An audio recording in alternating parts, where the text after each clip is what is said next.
আজকে আমার বন্ধু আমার ফোন দিচ্ছে 5টা বাজে, বুঝছেন নি? 5টা বাজে ফোন দিয়ে আমার কাছে আয় দেখা করি। আইলাম 5টা বাজে, আইলাম দেখা করলাম, দেখ একশো দশ লেগেছে সাগর ফার, এই দেখে সাগর ফার। এটা কোনো কথা?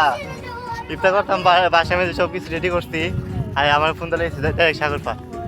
আমার বন্ধু কিছু বলো। কি আর করতাম, বাসা বইয়েরও তো তোর ভালো, প্রতিদিন ভালো লাগে।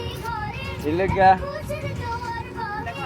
পৃথিবীর মধ্যে একদম সাগরের পারে আইলাম নি রোজা করতে, মনটাও ভালো থাকবো, আর বন্ধু বান্ধব তো সবসময় আর পাওয়া যায় না।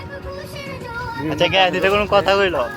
কথার মধ্যে একটা যুক্তি থাকা দরকার আছে, কারণ হঠাৎ করে এটা ফোন দিয়ে চাই না সেটা এক সাগর ফার নিয়ে আনে, এটা তো কোনো কথা না। আগের থেকে প্ল্যান থাকা প্রয়োজন আছে।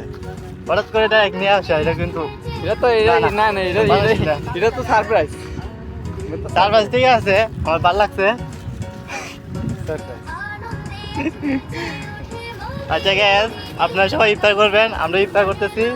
মোটামুটি ভালো ভালো আইটেম আনা হয়েছে, আর এটা দেখানোর প্রয়োজন নাই, কারণ রোজার মাস গোপনে জিনিস টাকা প্রয়োজন। দেখলে জিতে চলো পানিয়ে যাবে। ওকে গ্যাস, ভালো থাকেন, আল্লাহ হাফেজ, আসসালামু আলাইকুম।